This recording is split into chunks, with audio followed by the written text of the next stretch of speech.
Yeah, in 3, 2, 1, rolling. Oh.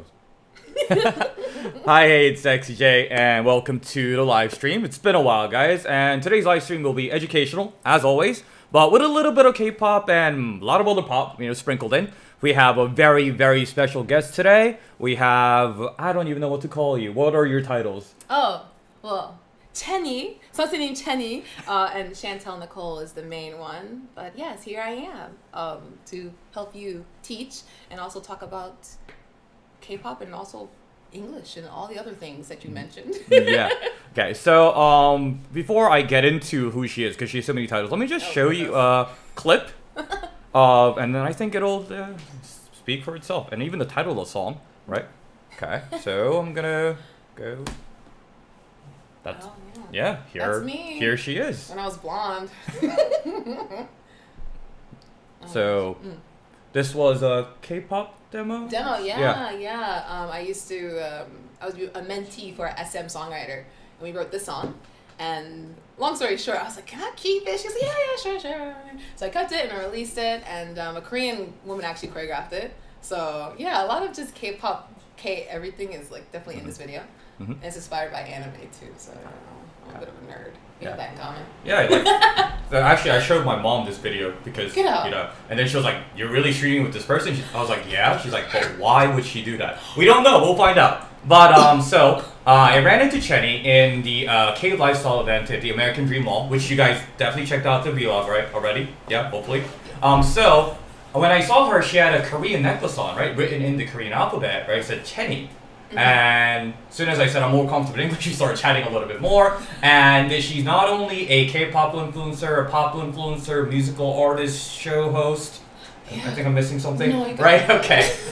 But very interestingly for me, she also has experience teaching English to not just Korean students, but all just kind of internationally, right? Yeah. So we just decided, we're gonna sprinkle in some K-pop, talk about some English, and a lot of like interesting things in like how and why it's so important to be aware of cultural differences when you teach languages, right? And also how much it can be a helpful tool in order for you to get to know other cultures and appreciate other cultures. Mm-hmm. So that's where we are, and I just want to show you one more clip because I love to self-promote. Of course. That's my face. Okay.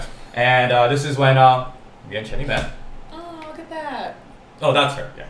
Oh my gosh, your team put me on the spot because I thought you guys only spoke Korean, and then you were like, "Oh, I speak English." I'm like, "Oh God, thank God." Yeah. Oh, you guys see that necklace? That's a pretty necklace. I think I have one now. You said your student got it for you? Oh no, my students told me what Chenny, because Shani would have been my like shield, and I'm like, ooh, that sounds like the group in a soap, a bakery or bread or something. So I was like, no. So Chenny is like Korean, but also my name. So kind of like your Korean-ish alter ego-ish. Yeah, like Chantel Nicole, Shani. Yeah. So that is our introduction into who she is, and you guys know who I am. Hopefully, if you guys are on this channel, right? Yeah. If you guys don't know, welcome. By the way, I'm Jay, and I teach English. I've been doing it for 14 years. Right? It's a very, very big portion of my life. And I really wanted to do this stream with her because I've also been doing ESL into the Middle East, right, through the internet, and we've been going through like 6 countries, and we oftentimes use K-pop as kind of like an icebreaker, but I thought we could also kind of turn it around and just look at how English is being used in K-pop and like the positives of it and the negatives of it and so forth. So I'm gonna start with like a kind of a heavy-hitting one, right? Yeah. So it was pretty controversial when I first met her. So the song "Cookie" by New Jeans. Oh, yeah. Do you regardless of like, you've heard the song? Yes, I've heard the song. Yes. What do you think about the song itself? Sonically speaking, with all the stuff removed, I think it's a good song. Like it's just like old school R&B, like 2000s. Definitely a lot of pop influence. So it's definitely a good song, like sonically speaking, structurally speaking. I would like to have that song. If I would have wrote it, I'm like, amazing. Now, with everything added with the children, it gets a little weird because of the subject matter is a little bit mature, especially with Cookie being the title and theme of the song. Yeah. So if you guys don't know about the song, I'll just sum it up. It's a very good song. It's what the kids would call a bop, right? Yeah, it's a bop. Do that? Yes. Right. Okay. But it's a very good song, but the language is they tried arguing against it. It's outright sexual, and the youngest member of the group, I believe, is 14. 14, yeah. And that might be even younger because that was Korean age, right? Yeah, that's right. And so this one I wanted to talk about because A, I thought it was kind of irresponsible for the company to put this song out there, and also the statement letter that they had, that was like an apology, it was a non-apology. Yeah, I wanted to address that. And in terms of an educational perspective, let's talk about like, so how do we teach like slang, right? Yeah. And how do we go into what is like official proper standard English versus what is actually being used, you know, what we would call colloquialisms. Yeah. I was trying not to use that word today, but Use it. I just did. They have to No, know. because I'm not that good at pronouncing it. Me neither. Right. So, Yeah. so point one, do you think that there's an issue with using the word cookie? Okay, so it is a euphemism. So it's a one word used to describe another word that may be inappropriate or a little awkward, like, you know, pushing up daisies, being, oh, this person has passed away or died, right? For this one, it's a very common term in the West for the, you know, inappropriate areas. So I don't think it was appropriate for the girls, as young as they are, to have cookie be it. Okay. So yeah. So the kind of the debate that was going on around here, the agency said their defense was we were not aware of that connotation of the word, right? Sorry. And it's not our responsibility to know every single slang of every single country in the world, which kind of they are putting this out, you know, internationally. Yeah. So Yeah, you have a responsibility to actually do the research, especially if you're going to be international, for sure. And I think the subject matter, even with the lyrics, is kind of like if you want it, you can get it. Or like, you know, you're not hungry, but you want to taste it, and like drinking and stuff. Yeah. I'll It's just a actually little- read some of the lyrics for you. Or, okay. It's just, they're easily Googleable, guys. You guys could have Googled it, right? And I'll do a bit of the, I'll even translate the Korean parts for you guys. Okay, this cookie I made, I baked it for you, and then this English part. But you know that it ain't for free, yeah? Okay. Yeah. Is it too soft? What? Do you think about it all the time? Does my chocolate chip and sprinkle spoil your appetite? And then, oh, this is the part that's in English. If you I want can't- it, you yeah. can get it. If you want it. See, I can sing because I'm a grown woman. Like, I'm a grown woman. But yeah, with you actually like translating it, it sounds so much Even better. the Korean parts, right? Oh my God. These are all Korean, by the way, okay? Oh. There is no meal here, even if you're hungry. There is no beverage, even if you're thirsty. There's Yeah. only sweet dessert, and you know you're gonna want it. Yeah. So, I don't even understand what the controversy is in terms of, it's outright in the Korean as well. Yeah. And then this Yeah. is the part that I wanted to get to. This part. Oh. Do you want to do this? But you know, recipe of I'm not doing that. There's no recipe, can't get anywhere else. Wait. Oh yeah, take it, don't break it. I want to see you taste it. Sugar, got sugar. That's wow. There is no way they didn't know the sugar I got sugar, okay? Yeah. Like, I'm in my 30s. I didn't know the cookie slang thing. I know the sugar thing, because it's Outcast. Yeah, right? Oh, yeah. Yeah, like, there's no way they didn't know that. Alright? That's kind of funny, actually. But you didn't know the cookie was a cookie? No, I knew a cookie is a pastry A cookie. cookie. Like, Yeah. I never heard of it used that in a slang way, which, you know, could be excusable. But, Shocking. yeah. I think this is kind of almost disrespectful from the agency to put out a statement like, this is not our responsibility. I feel like they're kind of underestimating almost the level of English education for the international fans and the Korean fans. Yeah, because it's kind of like undermining their intelligence a little bit. Like, you don't know, we didn't know. That's not a really good excuse anymore because internet, right? And besides, they did have a Swedish writer who's a grown woman and a Korean woman who also speaks English. So they were very cognizant, like they knew what was happening. So yeah, right. It's a little like offensive to say, "Oh my gosh, how could you think that? We're just being creative." Like this was. They actually said the cookie was a CD that they're offering to the fans as like a present. Because cookies are round and stuff like that. Which, again, going into the Korean lyrics, then why would you say this is something that'll spoil your appetite? Or, you know, Sorry, right? so weird. They really framed it like this is something that's kind of like a forbidden Oh my gosh, thing, yeah. right? Because it should be taboo. She's 14, right? Like, Yeah. So, no bueno, no good. yeah, very no bueno. And there were a bunch of other videos by other I think the one guy was an English teacher and stuff like that. But this is my other question. The company, they got justification, defense for themselves from literature professors, English literature professors, who said there's nothing sexual about the word cookie, and they use that as their defense. Interesting. Like, what do you think about that? Like, give me a second. Okay. Because I don't want to be stereotypical, but when I picture English professors, I want to be one day, okay?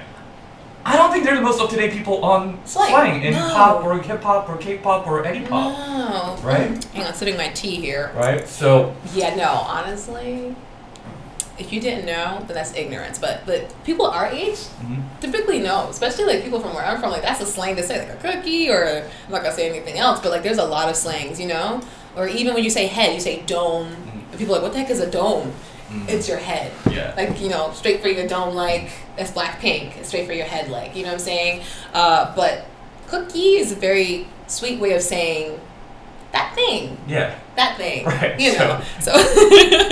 And especially in this era, where like a lot of the YG artists, right, they have very knowledgeable lyrics in terms of using American slang or international slang, or like even BTS, like some of the members like do very, very fluent English, right? Or some of them like, I'm just gonna do Korean, and they have that own slang as well. Right. Yes, I don't think this is something that really is excusable, but the controversy has died down a little bit. Yeah. But I just think the defense that they put is kind of an insult to, like I said, to the intellect of the fans. Yeah, just a little bit. When they get older, girls go off. But for now, keep the cookies sugar-free for sure. Yeah. I'm just going to read one last line from here. It's a Korean line, and we're going to move on to the next topic. It says, I want to ruin your diet. Like, oh. Yeah. Why would you be ruined from that, right? Yeah. Okay. So that's that. So going into the whole teaching aspect of it, right?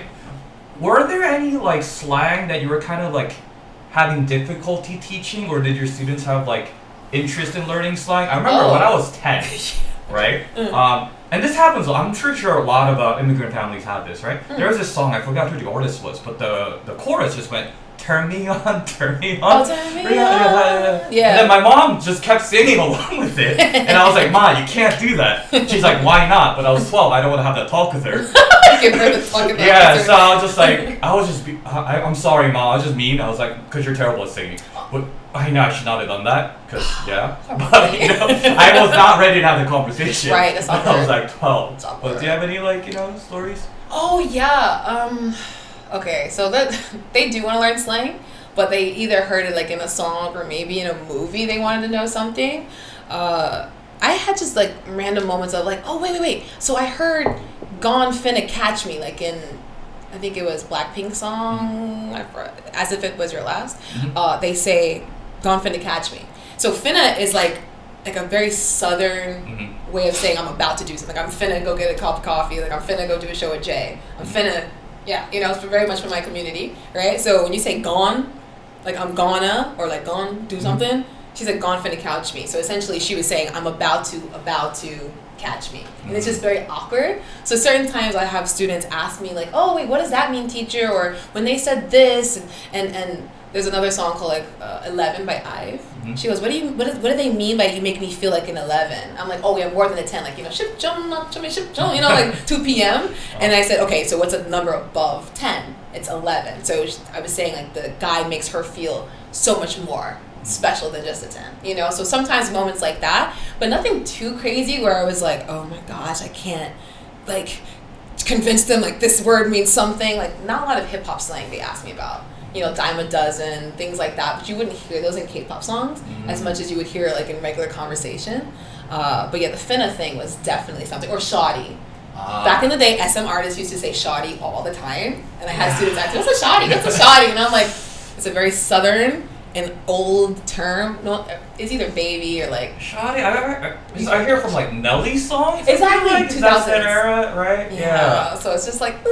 It's a little old, it's a little outdated, and sometimes you'll hear it in songs now. So it's less mildly awkward. So it's not like you're being offensive if you use the slang. It's just if it's outdated or used improperly, especially in tandem or like right next to Korean words, it just comes across as like bad English or like really awkward or even cringy. So then, you know, the conversation then becomes like, how can I make it cool, teacher? And I'm like, don't say just in case, you don't want to make the mistake. Or I give them sentences like, I'm finna catch the bus, or I'm finna get coffee or something. But yeah. Because I see the slang kind of being almost an epidemic among the internet. My students, because I live in a very suburban area, right? And I use y'all sometimes, even though I have no southern accent, just because I learned English in Alabama. I lived there 2 years when I was like 10 to like 12ish, right? And it's also a very useful pronoun. It is. Right? But whenever I see my students, because I made my Instagram public because of the whole YouTube thing, right? I see them post things, and I'm like, this is not how y'all talk in real life. Yeah. Right? I have so many like suburban little boys and girls going like, oh, like they eat something and this is bussin' for real. I'm just like, you have never said that in your life. Oh my god, you're right. I see that. Right? Yeah. Which honestly, I think if a Korean student or like an international student was kind of using that, it'd be kind of cute. Yeah. Right? It'd be like, oh yeah, but then, yeah, I feel like that's a little bit better in terms of cultural exchange than my Bergen County suburban students being. Because like the cringiest thing for me is like they use that for like a year and then it's gone. Yeah, exactly. So it's not timeless. Like y'all, everyone's going to use y'all forever. It's very southern, as you mentioned. My family's from the south too, so it's like y'all. But like bussin' or even John is another word for that thing, like that John over there, like, you know. I've never heard that in real life before. Oh. I've only heard that on internet. Well, she was also an internet person, you know, for today for me. But yeah, John is like that thing over there, like, you know, or you could be a John. Like, oh my god, I'm talking to this John over here, like, not John, it's Jawn, not John, like John, and it means that thing. And I never see it except maybe on the internet, or it's just, unless you're from Philly or something like that, you really wouldn't hear someone say John. And if they are saying John, they got it from something else to like use it. But that's like a timeless one because it's been around for years. Yeah, because in terms of like the whole authenticity of language instruction, when I was first in college, this was when like Jersey Shore was big, and I was like a very angry kid because I had to fight all the people. I was like, oh, you're from Jersey? I'm like, no, like those people aren't even from Jersey. I think those people are also from like New York, right? Yeah, some people are like, you know, auditions, reality shows are never real, you know. But certain words are really difficult to translate. Like, so if I ever had somebody who used that word, like John, right? How would you actually, there is. So it's like, it's very different feeling, but in certain parts of Korea, they use this word hoshigi, which can mean like anything. Oh. Right? But it's more of an older generation thing as well. I can't even give you the examples because I'm not from that like area or the time, right? But like they all just have a conversation in which like 80% of the sentences is filled with that, so you can just understand what each other is saying. The context helps for sure. Yeah, and another thing I want to talk about. I'm not going to get too much into this because I love Jay Park, and I don't think he even likes this being brought up anymore, right? Yeah. So back in the day, he wasn't even debuted yet. He was a 연습생? How do you say that in English? Oh, like a student, a trainee. Yeah, he was a trainee. See, right? So, wow, I should have known that word. It's okay, I'm here. Yeah, this is the whole K-pop. He could have been a K-pop idol. Right? Oh, yeah. We'll get into that in a second. Yeah, so he was a trainee, and he was having a very rough time adjusting. I think he was about 16 to 18 at the time. Yeah. Because he was born in 80. I looked up how old Jay Park was, but I forgot. He was like a baby. Yeah, so he was like a high school age, and he was writing on his friend's MySpace, not even on public like Twitter, right? And one of the phrases that got him into trouble was, I hate Koreans. Okay? So, which is not a good thing to say, but on Jay Park's defense, he wasn't like officially debuted yet, and he was kind of complaining like, I'm really lonely here, I don't have friends here, I'm not having a good time, right? I hate this place at the moment, right? But the unfortunate thing is, this is what I'll talk about in terms of the education thing, there are so many ways to translate words, right, in a very biased direction. Yeah. So I was looking through, what was the reaction? Why were people so upset, right, at the time? Because there were literally petitions to get him to commit suicide. Oh, yeah. That's how dark it got. And I found one of the blog posts from way back in the day, and then the blog post started off super biased. It was like, first of all, this guy is not even Korean. He's an American. Let's get that out of the way. That's not fair. And then the second, it was like, oh, and he was 19 at the time. This is a blatant lie. Yeah. Right? He's an adult. And then it says, they translated the phrase, I hate Koreans, into, I detest Koreans. Like the deepest. Yeah, I loathe Koreans. It was like, sumohada, right? Which I never even used the word sumo in my life, because that's not commonly used. Like, normal people don't use loathe or detest, you know, most of their lives, right? So that's how strongly they like deliver that, right? Did you have any like instances in which like you're teaching and like just like the emotional intensity of the words like don't quite match? I remember I got in trouble, right? Yeah. Because like in Korean, like you, I don't know why it is, but like we say "I'll kill you" kind of like super lightly. Oh yeah. 짜증나 죽여버릴까요? It's like say that, right? Right? Yeah. Right? Yeah. It's like, so let's say, well, not my brother, because like he was a good younger brother, because I am 3 years older, so I would physically be too much bigger. Right. So he never annoyed me that much, but like let's say like he broke my whatever PlayStation. It's like, what's that? Which means in English like you are dead. Yeah. Right? Or like, you know, 짜증나 죽여버려. It's like, oh, I'm annoyed. Should I murder this guy? It sounds awful. Yeah. In English. Yeah, we have that too though. Like, I'm gonna kill you, and then you see like in the like sitcoms or something like that. So yeah. And but like the phrase, we were actually talking about this before, right? Like the phrase like I hate you, right? That can be used in like so many different ways. Yeah. Yeah, for sure. I don't think I've ever said I hate you in a serious way. Oof, that's you know what? Yeah, actually, like I hate you, stop it. You're making me laugh too much. I hate you, stop. Or like, oh my god, I hate you. You have the new iPhone, but it's never been like I hate you and like actually mean it. Right. So yeah, it's hard to kind of make that not sound bad. Yeah, because you're learning it. Because in English, it's such a lightly used word, like it's used like all the time, right? Yeah. Like I was like, oh dude, I hate how much math homework I have. It's like that like level of stuff. Yeah. So I think certain words, especially when I'm translating, certain words are also, for whatever reason, the dictionary definition is wrong. Yeah. For example, the word expect. So if there are any Koreans in the chat. Oh, hello. Right, we have, hi. Yeah, we should have been looking at the chat. The word expect, if there are any Koreans in the chat or whatever, the word expect, you know what the Korean definition for expect is? I only know that song by Girls' Day, so I'm like the worst. No. Sorry, no. Okay. I can't sing. I was going to sing something back. But the word in Korean dictionary for expect, you guys can Google and fact check me, it's 기대. Oh, I know. Oh, yeah. Okay, I did that. Okay. Right? That's like the commonly used word, right? And then what does 기대 mean? Does it not mean expect? See? Right? See? She's been teaching English, right? And she's fluent in English, and obviously, right? Yeah. And she has a Korean necklace, but that's what people think, okay? Yeah. 기대 means to hope for something. Like to wait. As in, like, I have these expectations. It goes more with the noun, right? Right, okay. I can't wait for what my parents are going to give me for Christmas. Yeah. So if I were to use the word expect, I am expecting great gifts. That would be 기대. I was like, 선물 너무 기대된다. It's like, I'm excited for it. I'm anxiously waiting for it. You're making the song make sense now. Right? Yeah. So that's the actual definition of the word 기대. Yeah. Which does not fit with expect at all. And I don't even know where that like started. For me, it's only because of the Girls' Day song, Expectation. That's why, because I heard Kide there. And I'm like, okay, Kida, I think I've heard something else, like a variation of it, but it still meant like waiting or something. But I was just like, Expectation, done. That's the title of the song. Right. So, yeah. And I don't even know who's the first guy who got that wrong, right? That's his fault, I guess, right? I don't know who that was, right? But, so have you ever had like a case in which your student just had like the total wrong definition just kind of in their heads?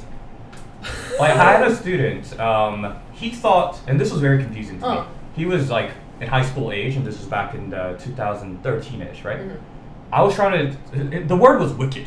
Right? Yeah. Wicked, the regular meaning that everybody should know. There's also the Broadway musical. It's like, it's evil, right? Yeah. The Wicked Witch of the West, right? Oh, yeah, But he thought it meant cool. Yeah, wicked. But wicked. But that was the only definition in his head, that wicked meant cool. Ooh. But that was very interesting to me culturally, because like that is not, we don't even use that anymore. Yeah. When was wicked used as cool, like 80s? Yeah, 80s. Like I think surfing so. Yeah. culture thing, right? Very regional, kind of. Yeah. So that threw me for a loop, Mm-hmm. right? And the whole expect thing, because like I run into that a lot, where the students just like write. What else was there? The word hope. Hope, really? Yeah, the word hope, right? Because like it's even because in Korean, verbs and nouns don't sound the same. Right? Yeah. So the word hope can be I hope this happens, it can be a verb, yes. right? But it was like my hope is to become, yeah. and then it can be a noun, right? But in Korean there was no distinction. Okay, Right? that's tough. So like when I was in 4th grade, they asked me like, my hope is or something, right? Or like, and then there was that, and it was like, and then there was I hope to be, Yeah. right? But I didn't know the difference between the two, 'Cause right? it's hard to tell. Yeah, so I wrote like, I hope to be my dad, I think. Right? And then the teachers were concerned, like, Yeah. right, like, are your parents okay, right? Right. So little things like that in terms of like translational issues, Mm-hmm. or even cultural issues. Like when I have students from like the Middle East, Yeah. like it has to be matched like same gender, Yes. or like I can't Brazilians are like that too. as well. Yeah, that was a huge thing with my Brazilians too. Like obrigada is thank you as a woman would say it, and then obrigado is how a man would say it. Oh. So yeah, we were talking about a lot of stuff, and I said obrigado. He goes, oh no, don't say that. You're a woman. I'm like, oh okay, how am I supposed to say it? Obrigada. I said obrigada. Like, so yeah, it's really depending on the language. You're right. It does feminine, masculine. Even in Spanish, a lot of romantic languages are like that for sure. Yeah. But how is it like in Korean? Like Korean, there isn't really. It's not like I know. Also, in Japanese, you have like different pronouns referring to yourself. yeah. Right? When you're like orewa, that's like the whole right. When I was like watashi wa, there's like different tones. Korean's not. It's not gender divided in that. It's Okay, more yeah. just formality Yes. divided. Yes. Right? I guess certain words you could say like you're speaking a more tomboyish tone. 반말, 존댓말. 반말 존댓말, right? That's also the thing. Do you ever have Korean students who like try to apply that to English? Yeah. Yeah. Yeah. Specifically, like, oh my god, what was it? It was like superlatives. Even they were like saying like I am like, I'm big, like biggest than her, and as like trying to like explain to me how like the hierarchy works and like like sunbae, hubei kind of thing. Like superlatives are always like really tough. That or like when they would talk to me, they were like, oh, how do I talk to you, teacher? Because I know that you're from America. Like, can I speak in form? Like, can I speak like in? It was weird. I'm like, well, we're in a classroom, so let's try to keep it, at least I guess professional in a sense. And then sometimes I would be younger. And then I'd be a woman that's younger. Like I had this one student, he's like an engineer working in like different countries, and he's like, Miss Champ? I'm like, Mr. Young? It was just, so sometimes it's weird like that. But nothing too crazy like what you're saying. Mine is just like, how do I say biggest or bigger, the superlatives? Or like maybe like past perfect tense and things like that. Things like that, that's when it got a little complicated. But nothing like what you're saying. Because like I tried to focus much less on grammar when I do teach ESL students, because like honestly that's when most of them lose interest, right? My students are opposite. They're like, teacher, what is PPT, PRP? I'm like, oh my god, what is that? But it's like past, present. I'm like, oh my god, they abbreviated it even. Like they gave it cute nicknames. That's how serious my students were. I'm breaking down the system. Oh my god, yes. Terrible. What I've been doing a little bit more lately Yeah. when I have Korean students is like have them focus on their like have them not worry about their pronunciation as much and just like say the it. word, right? Yes. Especially because I think it's one of the positive trends that it's okay to have a Korean accent. Yes, that's 'Cause what I you're- tell my you're Korean, students too. right, yeah. Like, tell me your Korean name. Don't say, my name is Alex. Like, you're learning my whole language. I can learn how to say your name. Students, make sure you keep your name. Always keep your name. Be proud of it. Because you're learning a whole system. For me to say, Youngjae, Hyungmi, something, I can say your name. You're saying things like psychology and challenge without the G, challenge, so at least kind of keep it. So yeah, I respect that. So good for you. Especially because like I try to do a little bit of like when they're Japanese actors in like Hollywood, right? A lot of dudes like, yo, his accent is so cool, right? Yeah. Especially when we have, I forgot the dude's name, but he's the guy with the super deep voice. What, Inception guy? Honestly, Hollywood only uses that one Japanese actor most of the time. Was he in Inception? Yeah, I think so. I think so too.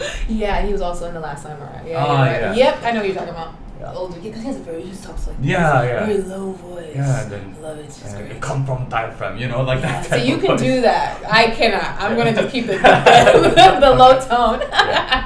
Right. So would you say that what is the biggest like not mistakes or difficulties that your students have had that you want to offer some advice on?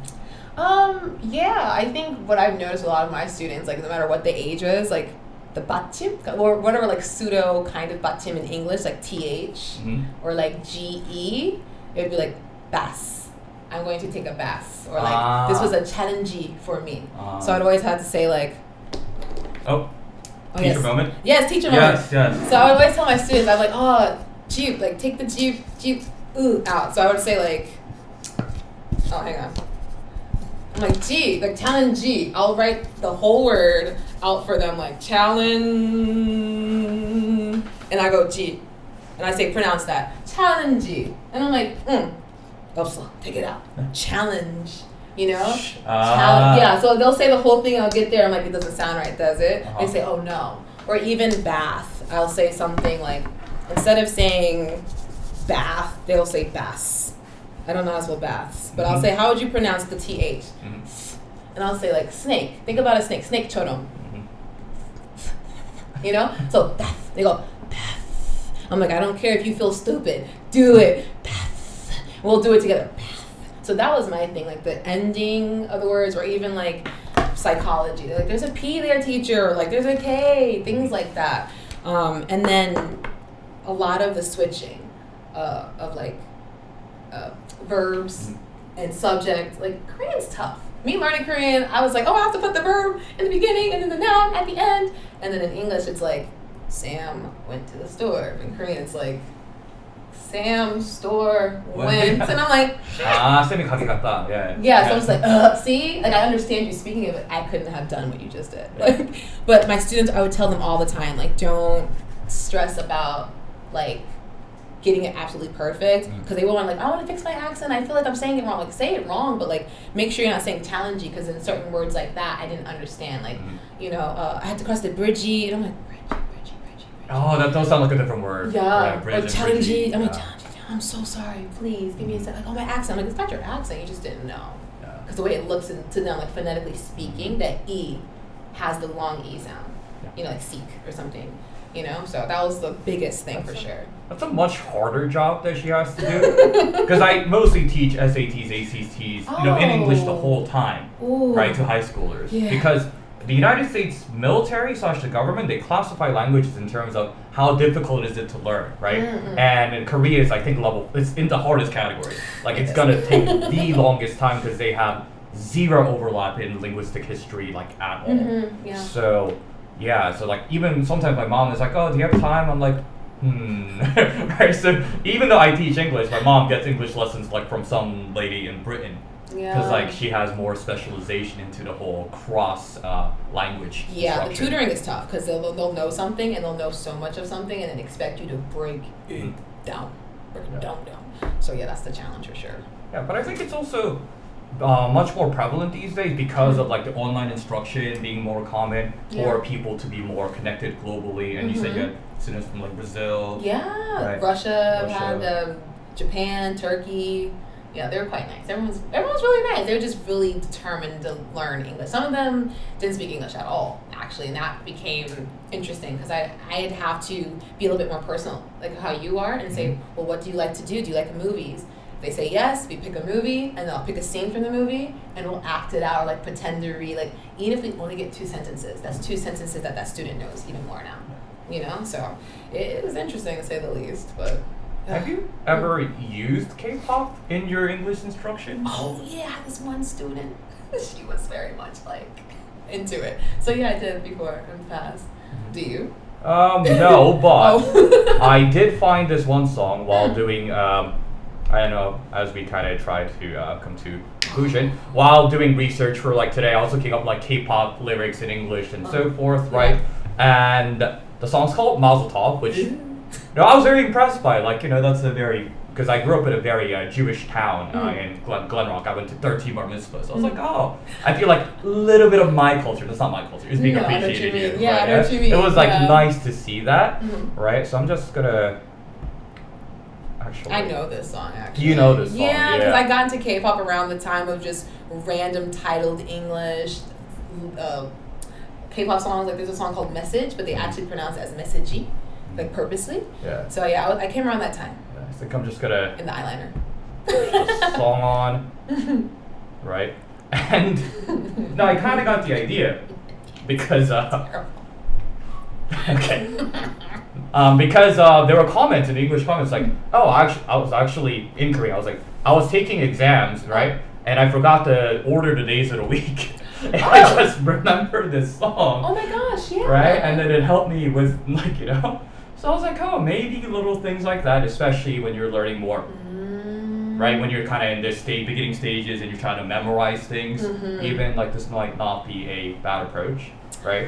The trap might be, you know, it's a little bit too catchy. You might get a little bit addicted to it. And if I remember correctly, they do say Friday, Saturday, Sunday twice. Which makes it 10 days out of the week. Yeah.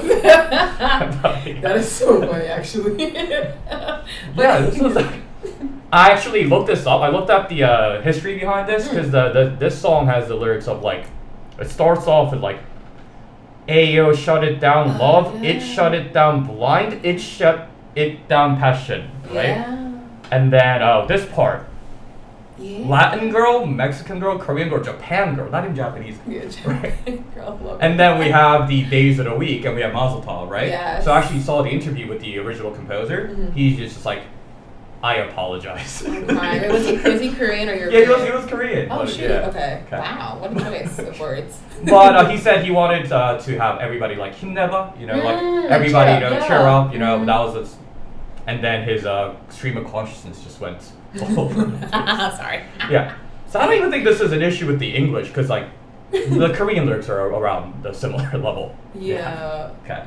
So I feel like we covered most of the things I wanted to talk about, and thank you very much for coming to our humble channel. Right. I'm gonna tell my mom that I met with a Janine today. Right. Oh my the God. Celebrity. And. And really, I did get a lot more perspective into teaching, especially with coming from different language background, different cultural background, right? And yeah, maybe I don't know. I should try singing and dancing as well. You should. It's definitely helpful. They love it. Who's the students? Yeah. 학생. the 학생들이요. Okay. Yes. You guys love it, right? I don't think they like the dancing, but that's what makes it even more fun. Yeah. See, I'm toxic. I'm like a very like cheery person. I'm like, go ahead, do it, even if it's bad. Yeah, that's. No, guys, I actually talked to her before this. She's very scary when she teaches dancing, so I'm not gonna fall for this. Yeah. So, do you have any parting words for the Sex Jason Barbers and your followers as well? Oh, yes, I had a good time today. If you are learning English. I don't know what camera I'm looking at. Okay, if you're learning English, be bad at it on purpose. I'm terrible at Korean, but the way I got better is by asking. It's how you say this, or be wrong and strong. Okay, I say 안녕하세요, not 안녕하세요. Say hello, my name is, not hello, my name. So be confident. Also, feel free to follow me at all social media at Miss Chantel Nicole. .com. Yeah, .com. I have a website too. Miss Chantel Nicole on everything. Yeah, all of these will be in the description and also in the. Comments, right? And then the top comments, I'll pin all of that, where I'll add her and everything, right? Okay, thank you for coming through the live stream. Thank you so much for coming, right? And good night, guys. I'll see you guys in the next live stream. Bye! 안녕하세요.